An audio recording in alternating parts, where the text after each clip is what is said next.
Hey, what's up guys? Joker here. Hope you're all doing well. Today we are going to be talking about DLSS 2.0 in Death Stranding, which is available now for the PC, and it is featuring DLSS 2.0, a technology which we started seeing last year, and initially when it first became available in certain titles like Control and Metro Exodus, it didn't really get off to a very good start. It often left a sort of blurrier image than playing at native resolution, while giving a marginal improvement in terms of performance. The visual impact was subjectively and maybe even objectively not really worth utilizing it if you wanted to get the best image possible, especially if you're someone that wants to play on a 4K monitor. But DLSS has, I gotta say, come a long way, and I went into this expecting it to look better than what it did when they first started putting DLSS in games, but I definitely didn't expect it to look as good, let alone better than native resolution. It is just straight up witchcraft how they have managed to do this in Death Stranding, where it's technically running at a lower resolution and we're actually getting a slightly sharper image. And I mean, it is very slight, very, very slight. We're going to get into all the comparisons here in just a moment. Did you just finish building a sweet gaming rig only to have this happen to you? Not to worry, because your CD Key has you covered with Windows 10 Pro licenses for under $18. And if you head over there right now, you could save 20% off with my code JPD20 at checkout. You'll receive your key within seconds, and then just click the start button and type activate to find the Windows activation screen, and all you gotta do then is paste your code in. For more info as well as that coupon code, be sure to check out the links down in the description below. So in Death Stranding, you have a few different options in terms of how you can utilize anti-aliasing and DLSS. If you just wanted to go ahead and play at your native resolution, you can either turn anti-aliasing off, you can utilize FXAA or TAA, both of which sort of have their own sort of blur factor in terms of how they smooth out edges. They do it a little bit differently, but neither one of them are particularly fantastic. If it was a perfect world, I would want to see SMAA in there. I would love to see that comparison with DLSS, even on something on the quality preset, because DLSS in this, if you choose to utilize it, you have either the quality preset or the performance preset.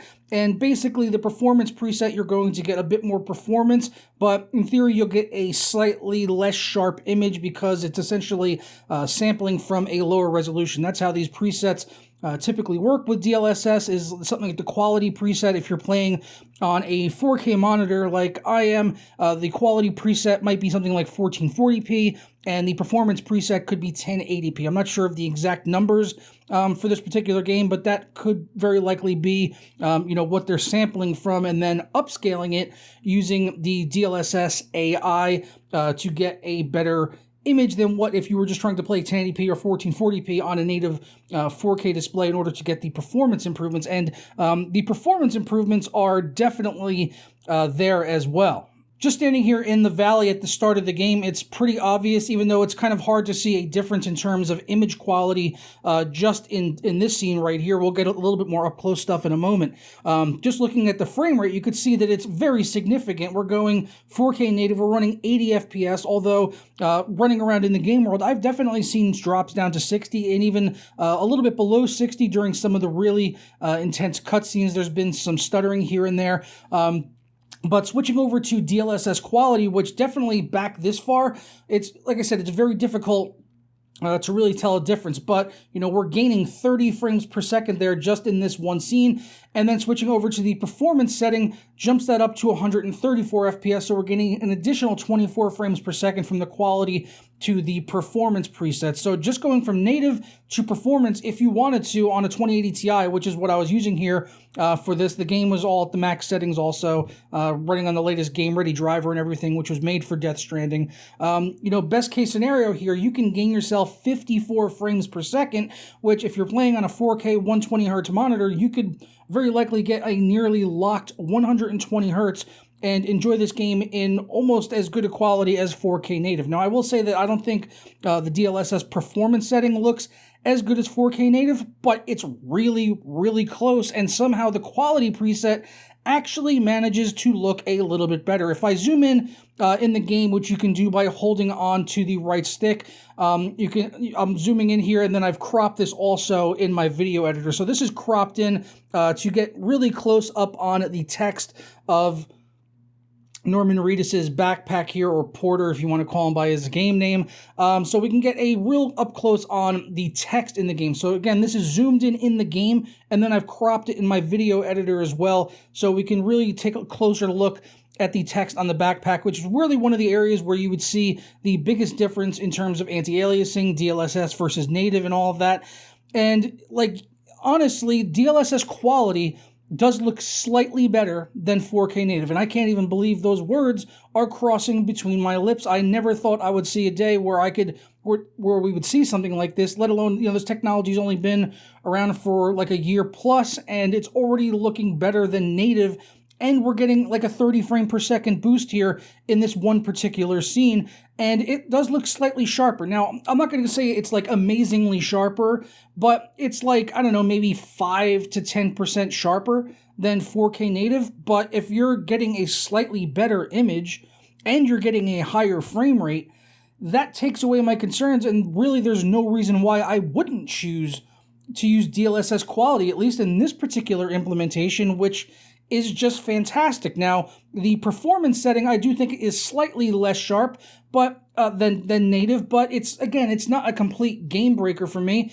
And if you really needed that extra performance, like if you were trying to play with a 2060 on a 4K monitor and you wanted to get really high FPS above 60, then I would say that would be a, you know, good option for you to go ahead and utilize. For me with a 2080 Ti, I wouldn't really need to use the performance option. I don't really even technically need to use the quality setting. But if I'm getting a slightly sharper image, I don't know why I really wouldn't. We can get a little bit closer up here on this text. I'm here in a photo editor here, and I've just got a screen grab of that one particular scene there. And if we get up in on the 4K native, I mean, we could see that, you know, we've got these letters here, the DIF and the T. It is definitely not super crisp when you get this far into it. And moving over to the quality preset, it does appear to be a little bit sharper again. This is about as close as we can really get to see the difference here between the two. But I mean, tell me, you know, if I'm wrong, but to me, I think the text on the quality preset versus the 4K native does look ever so slightly sharper. And then again, we're getting like that extra 30 frame per second boost, which just leads me to believe that NVIDIA has made a deal with the devil, and this is nothing short of satanic witchcraft. I don't know what they've done to do this. I mean, looking at these smaller fonts here, like remove label, I think it's even a little bit more pronounced there, as this really does start to get blurry at this much zoomed in. Whereas on the right, it is, I'd say like maybe 5 to 10% sharper. Now, is that something you're really going to notice that much in game when you're running around? Probably not. But again, you're getting a frame rate boost here. We're not talking about, you know, this one all the way to the left being DLSS on. And even if it was, I would say, like, you know, okay, if this was the slightly worse trade-off, but I was getting a 30 frame per second boost, I would say, okay, that might be worth utilizing to get the frame rate boost. But we're actually getting more frames here with the better image. It doesn't make sense scientifically, technically. It just doesn't really compute in my brain. Coming over to the performance preset, again, you know, the quality versus the performance, it's pretty close, but I do think the performance one is probably the worst of the bunch. But really, again, we're kind of splitting hairs here when it comes to comparing these. I think to the naked eye, when you're in the game, actually running around and playing, you're probably not going to notice much of a difference between any of these quality presets just by, you know, looking at it and running around and playing. But you will notice, you know, a frame rate drop if you're playing it native. So I would say that, you know, if you're trying to play this game and you're getting drops below 60, or even if you're not, I can't think of a good reason to not use DLSS in this game, which was not the case even just 6 months or a year ago in other titles that had DLSS in it. So I really don't have much else to say about this. I really think that the images that you're seeing right now speak for themselves.